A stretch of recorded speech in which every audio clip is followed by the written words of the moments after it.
Hey y'all, happy Sunday and welcome to this week's live Q&A session.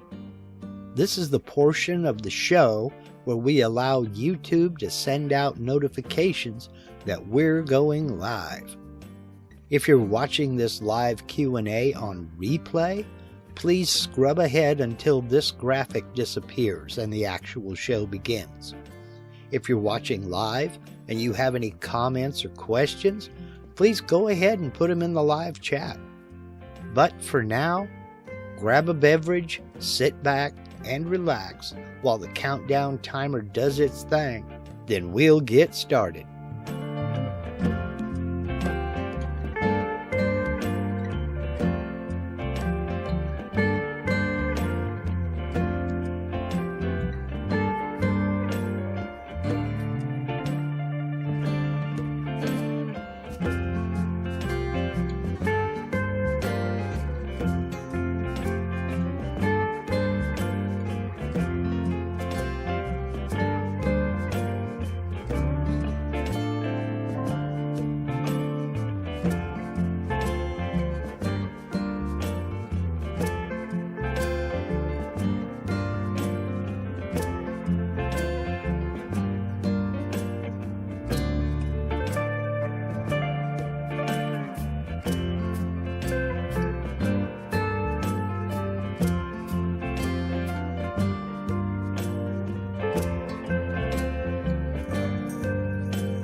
Hey everybody, happy Sunday. Hope everybody's doing well.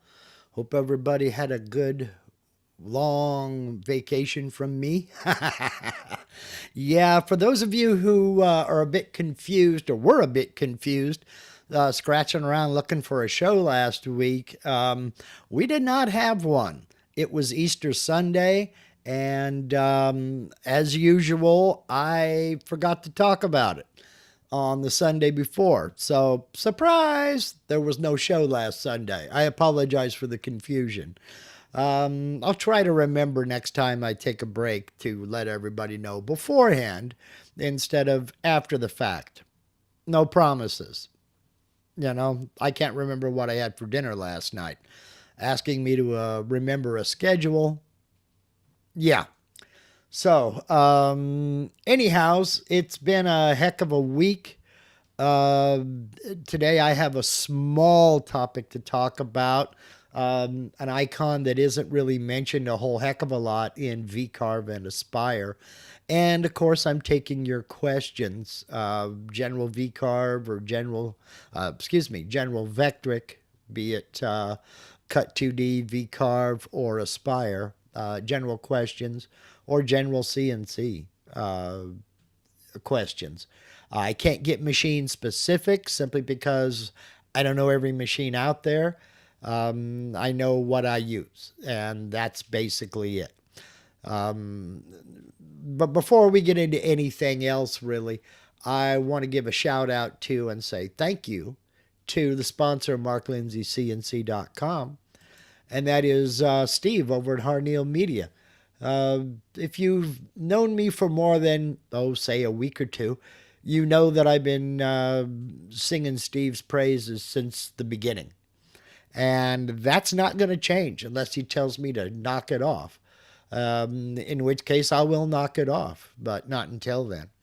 Um, Look, I'm just going to say it straight. If you're even toying with the idea of a website and you're not really sure where to go, the only person I'm ever going to refer you to is Steve over in Harneal Media. And the reasons are many, but I'll give you the basic rundown. He's very competitively priced. He's good at what he does. He's on it. Sometimes I don't know if the man sleeps. He is on it. He will take care of you. He will give you what you want, not what he thinks you want. If you're looking to start a web store, maybe you want to offer your products and services to the public without a bunch of, I don't know, listing fees and paying a bunch of commissions or having your competition advertised on the same page as you are, then you owe it to yourself to get over to Harneal Media and talk to Steve. Maybe you want to design some merch. Maybe that's what you want to make your business. You want to design T-shirts. Steve can set you up with a web store and a print-on-demand company that takes care of printing. They take care of inventory. They take care of everything. They collect the appropriate taxes. They report to the appropriate people and send that money on forward. They handle all the shipping worldwide. So you're not limiting yourself. I mean, the benefits are endless. I could keep going, but, you just got to experience it for yourself. So do yourself a favor. There's a link to Harneal Media in every live stream and every video on this channel, and it's that way for a reason. Get over to harnealmedia.com, click that contact us link, and shoot Steve a message. He will get back to you, and he will take care of you. That's harnealmedia.com, sponsor of marklindsaycnc.com. Thank you very much, Steve, for everything you do. I appreciate you more than you know. Okay, so, Stubbs' mom says she saw my post on Facebook, so it's all good. So she wasn't wandering around scratching her head wondering where the heck I am. All right, terrific. Let's see here. As you can see, I cleared off my CNC table, and I've done some work. I got to run power tools. Now, it was just a random orbit sander and an oscillating spindle sander, but it's a power tool, and I think that should count. Uh, but it's been today being the 12th, 12 days shy of a year since I've been able to operate any tools. My hand and arm are coming back, slow but sure, and I knew this was going to be a long haul. So, but I'm getting there. I'm getting there, thankfully. Um, Other than that, I've been 3D printing like crazy. The eagle-eyed among you will notice that I've got a box hanging up back there. Glove dispensers. Just, I'm able to 3D print. So, oh, Steve says even an electric toothbrush is a power tool. Yeah, well, fair point. Fair point. I think that's about it. Oh, my cordless screwdriver, impact driver. So, what can I say? Let's see here. We do have a question here from Eighth Center, but I'm going to wait until I see him come back. But Big Texas O says my estimated cut time is never the actual cut time on my CNC. Common, very common. Let me go ahead and I'll bring up Aspire just to show you what's going on here. When we get into estimated time, boom, here. Now, I don't have any tool paths created, so my estimated machining time is 0. You'll enter the rapid rate of your machine. If you know your machine acceleration, you can, click on this, my machine, my controller. It won't help, so I don't even bother with it. But you also have a scale factor. Now, what you're going to have to do with this scale factor is when you actually run a tool path, write down what the actual time was, then come back to that tool path and play with the scale factor until you get a time that's very close to the actual time. Because this time estimate can't anticipate, well, your machine acceleration. It can't anticipate a bunch of different variables, material density and things of that nature, or whether you slow down or speed up your feed rates or what have you. It can't anticipate everything. But this scale factor here, for instance, if I put in a 1.0, it'll give me a time up here. And I say, okay, that wasn't right. Let's try 2.0, and it'll give me another time. Then I can compare it to the actual time and say, well, that wasn't right either. It was a little bit too fast. So I can bring that down to 1.3, let's say. Get close. And then it will get you close. But the estimate time here, remember, is an estimate. It can't anticipate every variable that you're working with outside on the machine. It can't anticipate, for instance, how long it's going to take your spindle to ramp up, or how long it's going to take your spindle to slow down, and the tool path to actually finish, go back to the home position. There are a lot of variables in there it can't anticipate. All you can do is kind of give it, again, and remember, it's an estimate. It's not a guarantee. So that's about as close as you can get. So let's see here. Go back over. No, I got to remove that. Thank you. All right. I hope that answers your question. I see Laney Shaughnessy has popped in. How's it getting? You're getting better looking every day, and I'm getting uglier every day. What's the secret? It's all genetics, man. And as Steve said, the beard hides a lot. The older I get, the longer it gets. So, you're only seeing half of this mug. But, the YouTube deal, appearance is everything. Oh, let's see. Howard McCall says, I have a question about Vectric Inlay toolpath. I want to create an offset on the plug that would be more or less square or rectangle around the entire plug instead of just following the inlay object. Okay, something you can do is just create a rectangle and size it accordingly. I've got something here. Let me bring this back up. Shaboom. I'll switch over to this sheet. Oops, didn't mean to do that.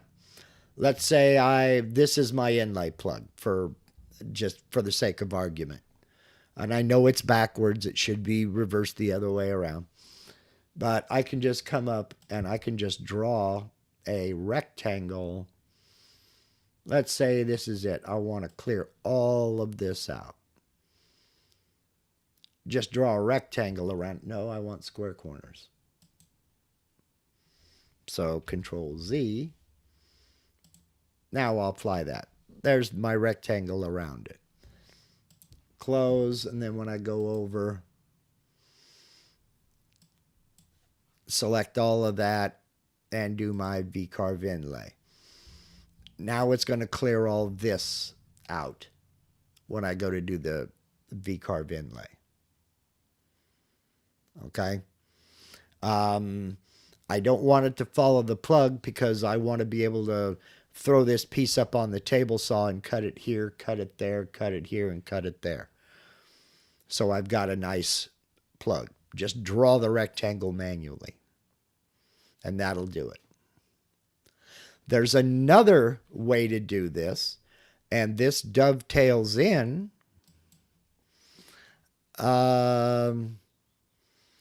When will the beard be added to the glasses and mustache on your logo? It won't. It won't because it is, generally speaking, a temporary thing. I do this at random.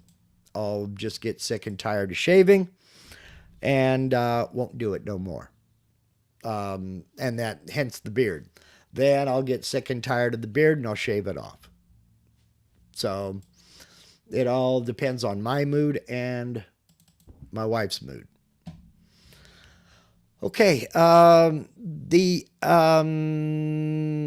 other way you could do this, or when Linda says so, yeah, more or less, and she knows she'll support me on this. I'll ask her beard or no beard, and she'll say, yeah, beard, keep it. Okay, fine. Then the next week I'll say beard or no beard. She'll say, time to get rid of it. Okay, Howard, there's another way of taking care of that, and that is to use this icon over here, create a new boundary vector around the selected vectors. So let's say this is my plug, and I want to just create a boundary around this and then cut them out. Well, I've got both of them selected. Now I'm going to click on this icon. Now, I'm going to stop right here and say the way I'm going to show you right now won't help you. I'm going to do an offset boundary around each individual stars. Okay? And we'll go ahead. let's go with, not much space there. Let's go with the 0.25. 0.25. So I'm going to do a boundary offset around these two stars. And boom, I'll create. Close this up here. And we see I've created a boundary offset around each of these two stars. Now, how does this differ from offset down here? 2 words, square corners. That's the main difference. Yes, you can do an offset like this with the offset tool with the rounded corners. But if it's not really required, you can use create a boundary of vector around the selected vectors. Let me Control Z to undo that. But more to your point, Howard, is I've got the 2 selected, and I'll come up here and create a new boundary vector around the selected vectors. And I want to do a rubber band boundary. An offset boundary, 1/4 inch. A rubber band boundary is going to put a vector boundary around both of them, not each one individually. So I'll click Create, and boom, there we have that boundary. So you could put this on the table saw, the bandsaw, whatever you want. You can cut around here. For an inlay, let's Control Z that. We'd probably want a little bit more than that. Let's go with 0.75. Not another point. It don't like me when I do that. Create. Okay, there we go. Now that gives you, it's going to clear out all of this right here. And that gives you space to cut it out. And then cut in between the 2 stars, should you want to. Another case would be, for instance, on this address sign. Let's say I want to do a let's see, are you using the new Inlay V-Carve toolpath that is supposed to be simple and fast? I have not used it yet. I'm still fighting with medications I'm on. I cannot use power tools. That's why I was so excited about running the sander the other day. I have not used it yet. So, you have another case of this. I have a text object right here. Now, when I click Boundary Create around the selected vectors, I'm going to be able to do it. For this, I want to do, I want to texture the background here. But I don't want to texture in between the numerals or inside the numerals. So I'm going to go with let's do something small. Let's go 0.625. Let's go with a 1/16 of an inch. And I'll create that boundary. And you see I've got a rubber band boundary around my numerals. So now when I select that, select this, close it, go over and go into my, where's my texture toolpath? Where's the texture toolpath? Come on, Mark. There it is. And just selecting all of the, I'm not going to worry about any of these settings here, but it's going to texture everything between this vector and this vector, calculate, and it's going to leave this alone. So we will, whoops, no, it won't either because I had the other selected. Let's go back in here, go into the 2D view. Yes, we're fine. Okay. Close, preview, 3D view, and now watch it make me a liar. There we go.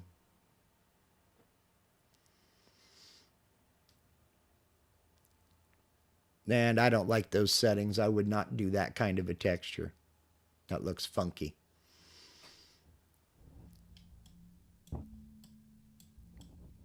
All right, there. And then I could come in and V-carve those numerals or what have you. Or even, let's close that, back into the 2D view, and we will just pocket out. Let's get rid of that and mill. Select, let's go with a 1/8 inch end mill. Select, and that's good enough. Calculate, then we will pocket that out. I went way too deep. But you see the point. You get what I mean. I should have gone with a much bigger offset and everything. But you get my point. That looks ugly. But can't win them all. So that is one way of getting that done. But again, as I said before, the difference between... Let's go back to sheet 1 here. And we'll delete that. The main difference between using just an offset boundary, which gives you no control over the outside corners, close, Control Z, and offsetting those vectors, you can create sharp offset corners. Click offset, and there you go. But if that's not important to you, then you can use either one or just uncheck that. It's just another option. So that was that one.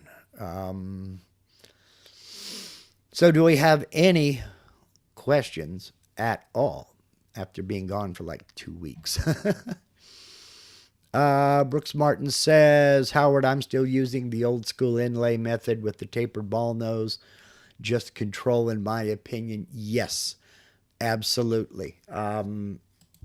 If you go into the V inlay toolpath and you go to select a tool, it will only let you select from V bits.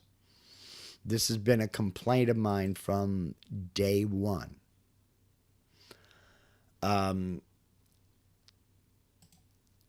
old school way, using pockets, you can use any bit. A lot of people cut their inlays with tapered ball nose bits. I'm not showing you my screen, so let me try that again.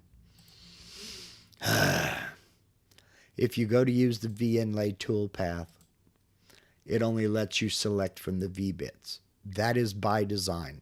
I have argued with a couple of people and finally had the man in charge tell me, knock it off.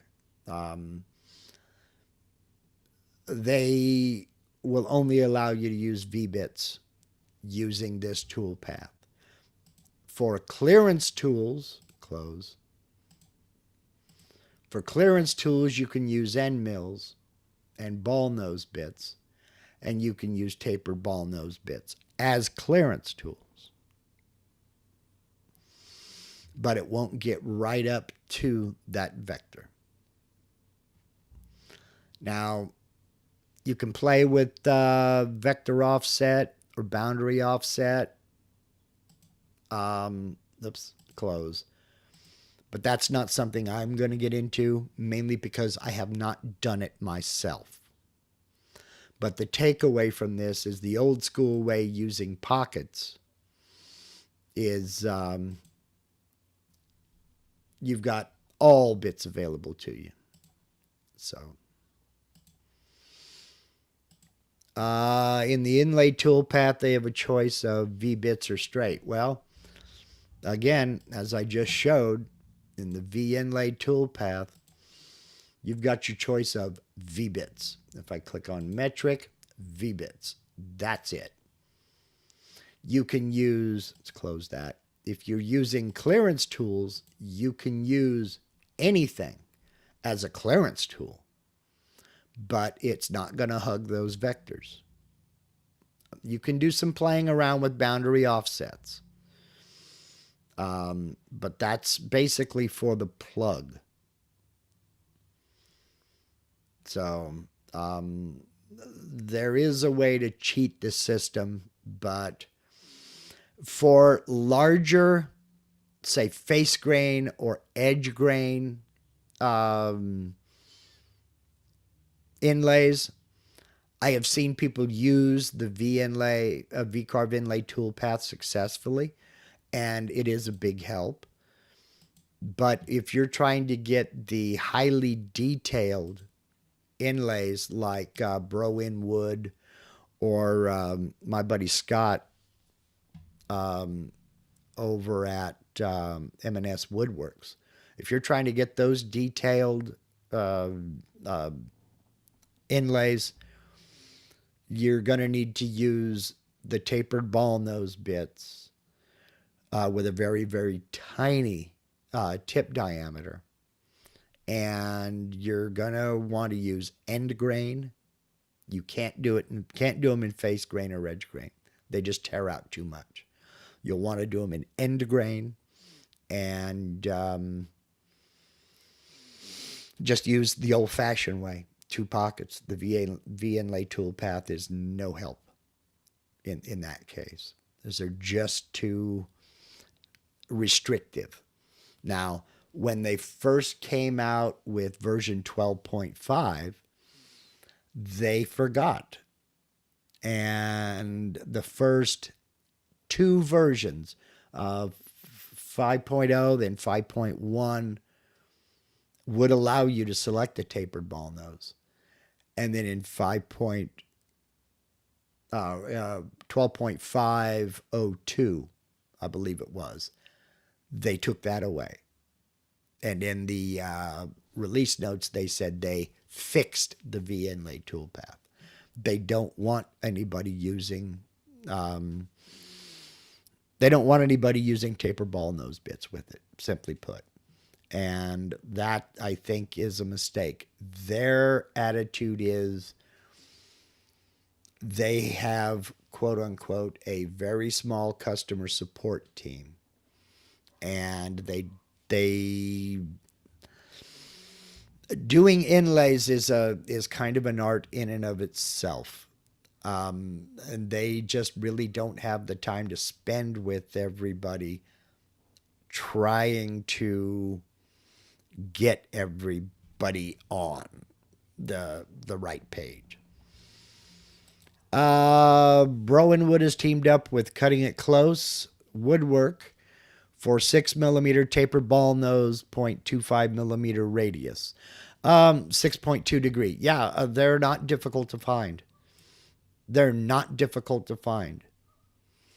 But 6mm shank needs a 6mm collet. You cannot use a 1/4 inch collet with a 6mm bit. It doesn't work. It doesn't work.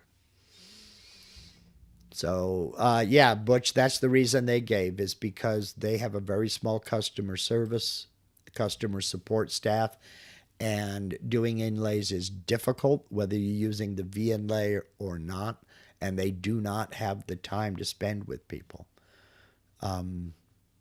So they restrict it. Sounds weak to me, but I understand. So, and like I said, I had the man in charge tell me to knock it off, back off, or kick me off the beta testing team and various other things. So I backed off.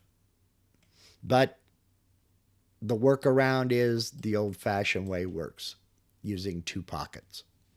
You just have to remember to do all the flipping and everything yourself. So, and you can use a second sheet, that's all. So, Is 8th Center out there? I don't know. He was talking about a potential bug he found at the very beginning. But I didn't want to give an answer if he's not there to see it. But I guess he'll see it on replay maybe. Saying he found some bugs he thinks this week. Been tracing single lines over stuff, mixing polyline curves, and using the drag curve method on straight line mode. For some reason, it seems to crash a ton when I hit Control S. I think it's because I was mixing methods, but not sure. If you have some time, maybe you can test it yourself. Sounds to me like you Control S is virtually universal in all Windows programs. That is save. So it sounds to me like you were trying to save a file in the middle of an operation. Excuse me. Pardon me. That could lead to a crash, but if you know how to access the error log, go to, and that's in Windows, and I don't remember the path right off the top of my head. Send an email to Vectric support. They may, if it is a bug, report it, and they can address it in the next update. So, yes, by all means do. So, let's see here. Yeah, Brooke says Bowenwood. I already mentioned this, but Bowenwood has teamed up with CIC Woodworking for 6mm tapered ball nose, 1/4 millimeter radius, 6.2 degree tapered ball nose. And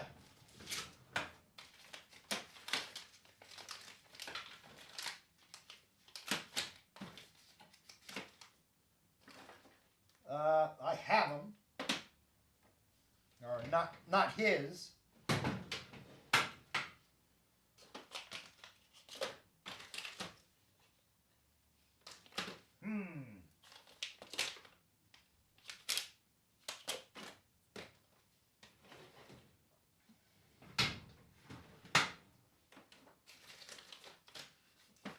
Except I don't know where they went.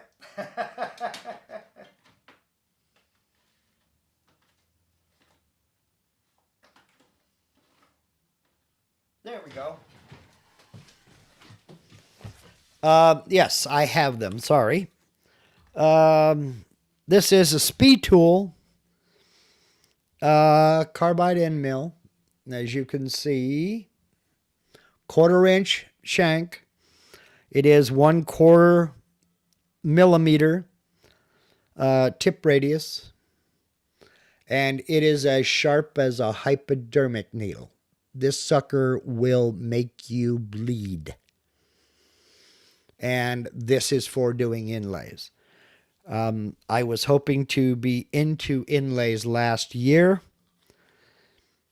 Some of you know, shingles struck, and I got stuck with that. And the meds I'm on, I can't use power tools. I have not turned on the CNC in a little over a year. Well, hello, Daniel. Daniel from Vista Sculpt, the developer for Vista Sculpt.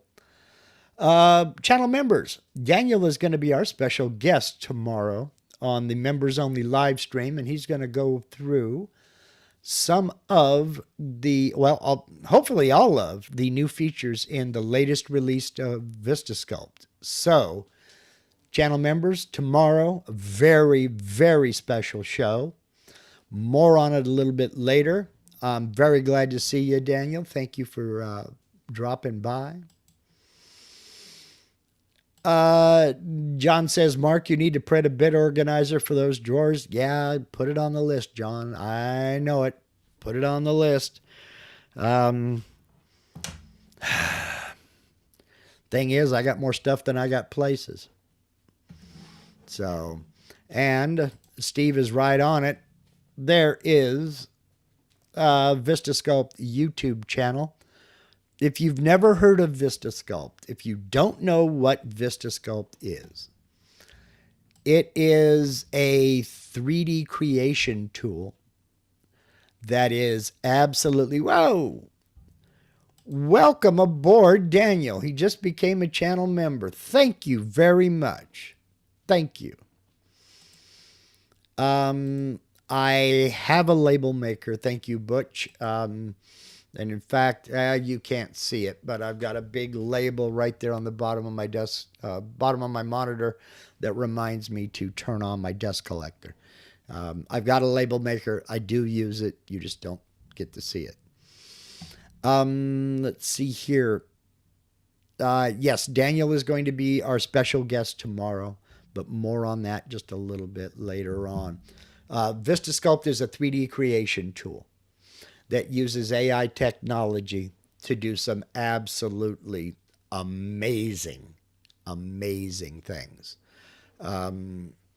Those of you who are familiar with Easy Create, it's similar, but different. Meaning it does use the AI technology. However, it not only will allow you to create bas relief 3D carvings, he has introduced something new over the past, it's been a couple of weeks now. Still being worked on. The AI technology is getting better as it's used.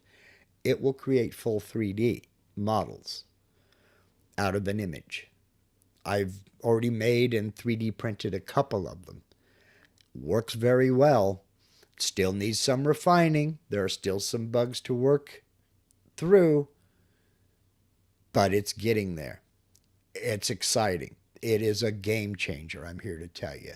And I'm just using it for 3D printing, but it's crazy good. Not only does it create those models, you do have sculpting capability to allow you to kind of fine tune and play around a little bit. It's an awesome, awesome program. Steve has put the link to the Vista Sculpt website. Hashtag not sponsored. Daniel has not sponsored me. And I have paid for my subscription.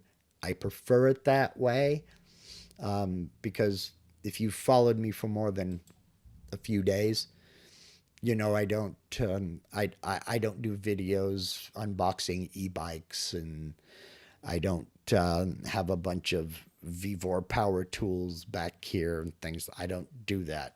But if I use something, I will enthusiastically support it. And Daniel's Vista Sculpt is one product I will enthusiastically endorse and support. I've made many a project out of it.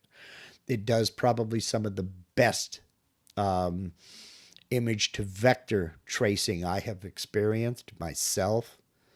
Meaning load an image and it will trace the vectors using the AI technology and give you good usable vectors. It will create a 3D bas relief out of an image. It is really, really good.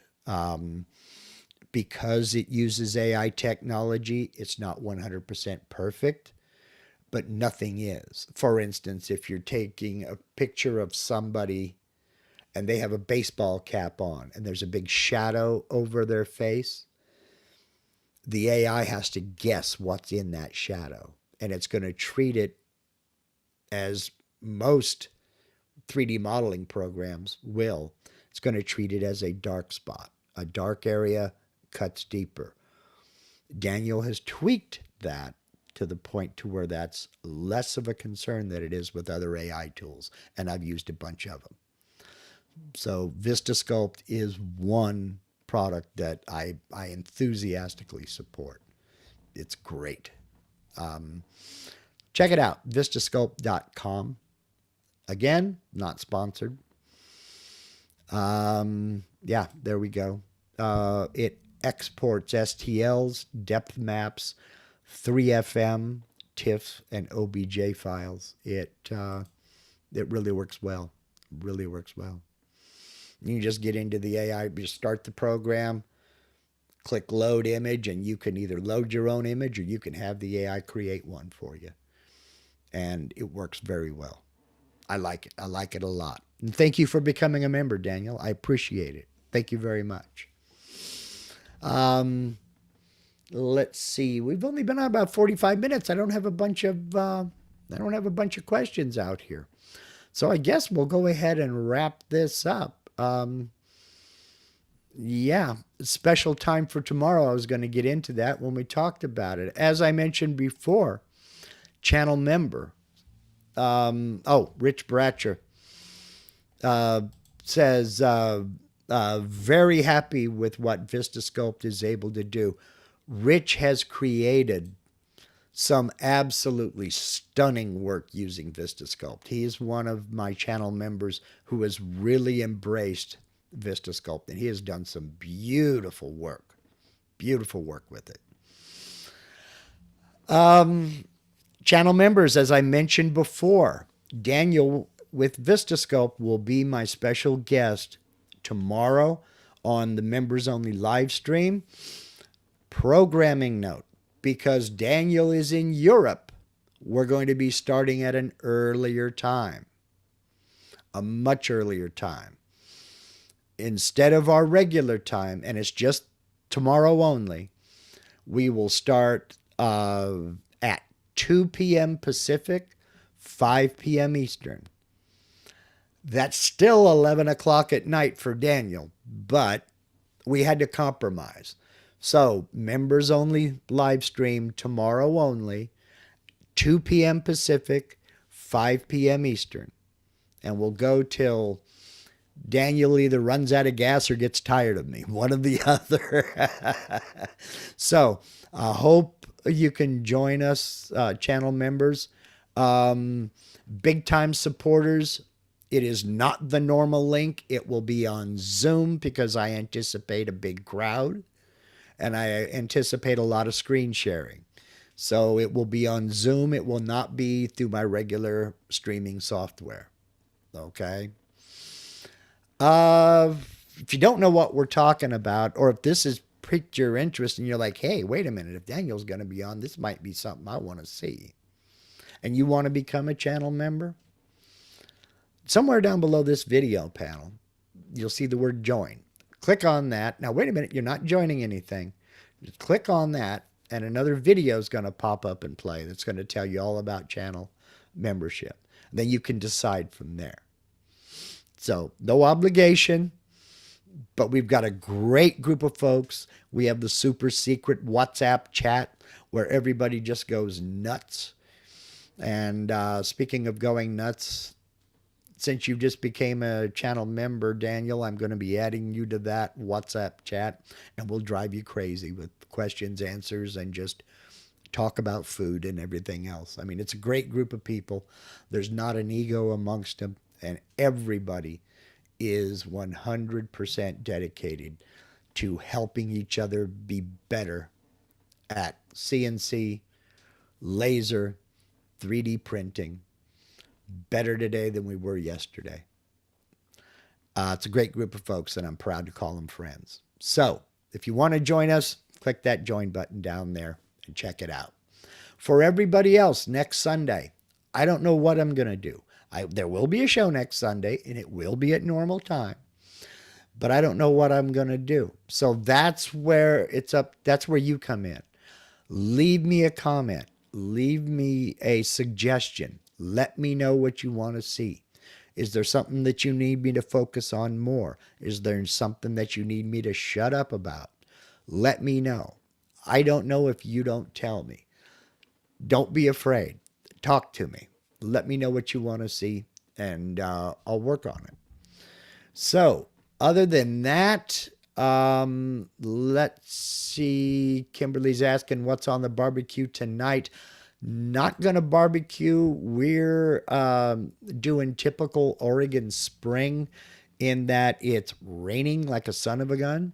So I'm putting some short ribs in the Instapot, and we're going to give her a good go. That's some of the stuff that we talk about. Anyhow, yeah, let me know what you want to see. Let me know what you want me to talk about. And other than that, go visit harneilmedia.com, sponsor Mark Lindsay CNC.com. Go visit vistasculpt.com. And visit their YouTube channel. I will put links to, well, there's already a link to Steve, but I'll put another link in a pinned comment to Harneil Media, to vistasculpt.com, and Vista Sculpt's YouTube channel. I'll put all three in a pinned comment at the top of the comment section as soon as we're finished live here. I can't do it while we're live. So, alrighty. I will see everybody next week. Thank you for spending part of your Sunday with me. And y'all take care. Have a great rest of your weekend. And we'll see you next week. Channel members, see you tomorrow afternoon/evening.